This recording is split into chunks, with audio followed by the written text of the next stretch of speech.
오늘 제목을 돌단을 쌓는 방법에 대한 말씀입니다.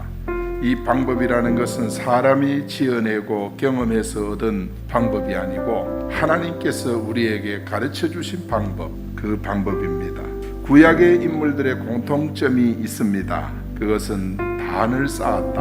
아브라함이 어디를 가든지 단을 쌓고, 이삭도 어디를 가든지 단을 쌓았고, 야곱도 베델에서부터 계속 단을 쌓는 그런 삶을 살았습니다. 당시 단을 쌓았다고 하는 것은 요사이로 말하면 철저한 예배관을 가졌다, 그 말입니다. 철저한 예배 중심의 삶을 살았다. 이 단을 쌓는데 단의 주인공이 누구냐 이거예요. 그 단의 주인공은 바로 예수 그리스도입니다. 오늘 우리는 이 성경을 통해서 예배에 대한 내용을 놓치면 안 되는 것입니다. 여러분, 예배는 신앙생활의 전부입니다. 첫 번째로 다듬지 않는 돌로 쌓으라 그랬어요. 6절에 보니까 너는 다듬지 않는 돌로 내 하나님 여호와의 제단을 쌓고 그 위에 내 하나님 여호와께 번제를 드릴 것이라. 여러분, 돌단을 쌓는 첫 번째 방법은 따라합니다. 다듬지 않는 돌로. 그렇습니다. 원석 그대로 다듬지 말라 그랬어요. 그 말은 바로 뭐냐? 진리 그대로 예배를 드려라. 예수님을 이렇게 다듬고 예쁘게 하고 이렇게 딱 꾸미지 말고 예수님 그 자체로 예배를 드려라. 그 예배를 하나님이 기뻐하는 줄 믿습니다. 그래서 단을 쌓는 제로들이 쭉 소개되는데, 여러분, 단이라고 하는 것은 하나님께 제사 드리는 거예요. 오늘날로 말하면 하나님께 예배 드리는 것을 의미하는 것입니다. 이스라엘 백성들이 거주했던 광야는 돌이 많았어요. 그래서 단을 쌓을 때 가장 중요한 제로는 하나님이 없는 금을 캐서 예배를 드리라 그렇게 말하지 않았어요. 길가에 그냥 흔한 돌, 많고 많은 돌, 그 돌로 단을 쌓아서 예배를 드리라고 그렇게 말씀했어요. 그리고 그 돌들 중에 어떤 돌을 취해야 되느냐? 다듬지 않는 돌로 쌓으라. 여러분, 다듬지 않는 돌이라고 하는 것은 원문에 보니까 완전한 돌, 온전한 돌, 그런 뜻이에요. 그래서 우리 예수 그리스도를 다듬으면 안 돼요. 여러분, 중국 사람이 예수 믿으면 다듬은 돌이면 어떻게 해요? 예수 그리스도를 중국식으로 다듬어야 돼요. 우리나라는 한류로 다듬어야 돼요. 그런데 하나님의 말씀은 다듬지 말라요. 미국식으로도 영국식으로도 아프리카식으로도 다듬지 말고 예수 그리스도를 있는 그대로 믿으라. 여러분, 돌의 영적인 의미는 신약에서는 예수 그리스도, 반석, 교회의 머리, 바로 교회의 중심이라 그 뜻이에요. 우리 진천교회의 중심은 예수 그리스도이신 줄 믿습니다. 고린도전서 10장 4절에 보니까 다 같은 신령한 음료를 마셨으니 이는 그들을 따르는 신령한 반석으로부터 마셨음에. 여러분, 본문에 보세요. 그 반석은 누구라 그랬어요? 예수 그리스도라 그랬어요.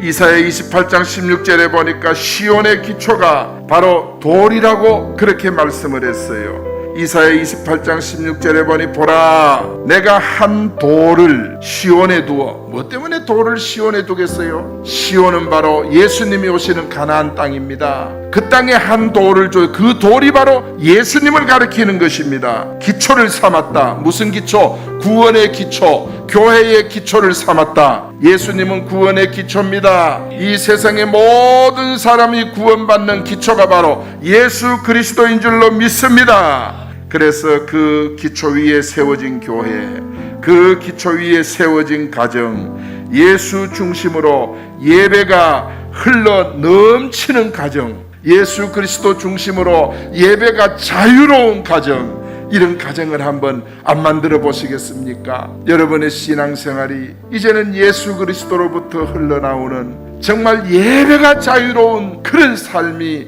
여러분 만들어지고 이루어질 수 있기를 원합니다. 여러분, 예배가 자유롭기 바랍니다. 예배가 회복되기 바랍니다. 예배가 얼마나 귀하고 아름다운 것인지 모릅니다. 그래서 오직 예수 신앙으로 거룩한 예배, 이것이 우리에게 회복되어져야 합니다. 이제부터 오늘부터 여러분 신앙생활 성경대로 따라합니다. 원석대로 헌금하고 원석대로 예배드리고 원석대로 봉사하고 한번 그래 보세요. 그러면 하나님이 정말 여러분의 모든 것을 회복시켜 주실 줄 믿습니다. 여러분의 인생을 복되게 할 줄 믿습니다. 그 다음에 두 번째 돌단을 쌓는 방법은 새 연장을 대지 말라 그랬어요. 5절에 보니까 또 거기서 내 하나님 여호와를 위하여 제단 곧 돌단을 쌓되 그것에 새 연장을 대지 말라. 여러분, 새 연장은 사람이 만드는 것을 의미합니다. 새 연장은 히브리 원어로 철기를 가리켜요. 철기, 부정함을 가리켜요. 그래서 사람 손이 자꾸 가면은요 부정하다 그래요. 근데 하나님의 말씀의 부정은 뭐냐? 사람이 자꾸 요리하고 사람이 자꾸 말씀을 가감하고, 계시록에 보면 말씀을 가감하지 말라 그랬잖아요. 말씀은 그대로 원석대로 우리가 지키고 믿고 이렇게 나가면 하나님이 여러분의 가정을 정말 복되게 하시고 인도해 주시는 줄 믿습니다. 여러분, 철연장은 어디에 쓰는 거예요? 살상용으로 쓰는 거 아닙니까? 이런 도구로 구원의 단인 하나님의 거룩한 제단을 만들 수 없다. 다시 말하면 인본주의, 이성주의가 교회에 들어올 수 없음을 의미합니다. 여러분, 세상의 비진리로 정말 악한 것으로 교회를 손댈 수가 없어요. 교회를 죄 짓는 손으로, 하나님의 말씀을 마음대로 요리한 손으로 교회를 일을 맡아서 할 수가 없다, 그 말이에요. 성경대로 믿고 성경대로 교회를 우리는 섬기고 교회를 위해서 희생할 때 우리에게 자유함이 오고 은혜가 오는 줄 믿습니다. 그래서 돌, 쇠연장 이런 거 쓰면 안 된다는, 이것이 바로 돌단의 규례입니다. 출애굽기 20장 25절에 보니까 정으로 쪼이면 안 된다. 교회는 이성주의, 정말 종교다원주의, 비진리가 교회 들어오면 안 된다. 성경 그대로 믿고 성경 그대로 받아야 교회가 된다.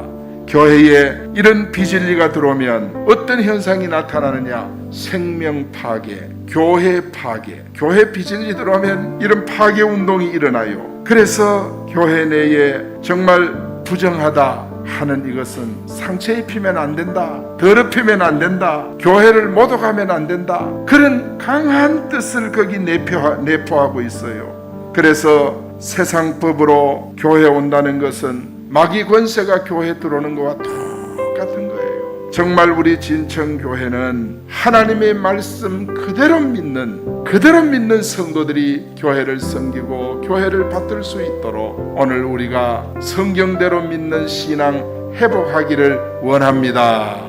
그 다음에 세 번째 주시는 말씀은 모든 말씀을 돌 위에 기록하라 그랬어요. 여러분, 8절에 보니까 너는 이 율법의 모든 말씀을 돌 위에 분명하고 정확하게 기록할지니라. 돌 위에 기록하라고 하는 것은 변치 않는 예배를 드려라. 하나님은 모세에게 시내산에서 돌판에 십계명을 새겨가지고 들려줬습니다. 하나님 말씀을 주시면서 돌판에 새기라고 하는 뜻은 진짜 돌에다 새기라 그 뜻이 아니고 잊어버리지 마라, 영원한 언약으로 붙잡으라. 하나님 주신 말씀은 분명하고 정확하게 여러분 마음에 기억할 수 있기를 축원합니다. 여러분, 구약은요 신약의 모형입니다. 그래서 구약에 보면 하나님의 말씀을 돌판 위에 새긴 것은 신약에는 마음에 새겨야 한다, 그런 뜻인 것입니다. 그래서 구약엔 돌판에 실제로 하나님이 십계명을 새겨가지고 모세 손에 들려준 것은, 신약의 의미는 우리 마음에 하나님의 말씀을 새겨 넣으라, 암송하라 그 말이에요. 여러분, 종말 때도 예수님께서 만나주시고 우리에게 흰 돌을 주신다고 말씀했어요. 계시록 2장 17절에 보면은 이기는 그에게는 내가 감추었던 만나를 주고 또 흰 돌을 줄 터인데 그 돌 위에 새 이름을 기록한 것이 있나니 받는 자 밖에는 그 이름을 알 사람이 없다. 흰 돌은 아무에게나 주는 것이 아닙니다. 누구에게 줍니까? 승리한 자에게 주는 줄 믿습니다. 말씀을 붙잡는 자에게 주십니다. 승리하는 자가 장차 예수님과 함께 천국에서 왕권을 행사할 자들인 거예요. 오늘날도 변치 않는 하나님의 말씀을 하나님께서 마음속에 새겨놓고 우리로 승리하게 하시는 줄 믿습니다. 돌 위에 글을 새기는 것은 쉬운 일이 아니죠. 같은 자리에 계속 반복해서 때려야만이 조금씩 파여요. 그래서 글을 새기는데, 그러나 한 번 새겨 넣으면 지워지지 않아요. 하나님의 말씀을 암송하는 것은 돌 위에 글을 새기는 것과 같이 어렵지만은 힘들게 암송을 하고 나면 내 마음판에 새겨져서 평생 잊어버리지 않고 없어지지 않고 기회 때마다 말씀을 암송하고 말씀으로 승리하게 되는 줄 믿습니다. 하나님의 말씀이 살아있기 때문에 우리 마음속에 그 말씀은 영원히 살아남는 줄 믿습니다. 그 말씀이 살아있는 한 우리는 절대 무너지지 않습니다. 시대가 바뀌도 무너지지 않습니다. 환경이 바뀌도 무너지지 않습니다. 오늘 말씀에서 하나님은 말씀을 돌 위에 새기라고 그렇게 말씀했어요. 반석 위에 굳게 서서 거룩한 예배를 드리라. 돌 위에 새겨진 글과 같이 변하지 않는 예배를 드려라. 그러할 때 악한 마귀 권세는 절대로 너희를 무너뜨리지 못하고 너희를 이기지 못할 것이다. 오늘 주신 이 말씀을 통해서 살아있는 하나님의 말씀을 날마다 마음속에 새겨 넣는 우리 성도들 되시기를 주의 이름으로 축원합니다.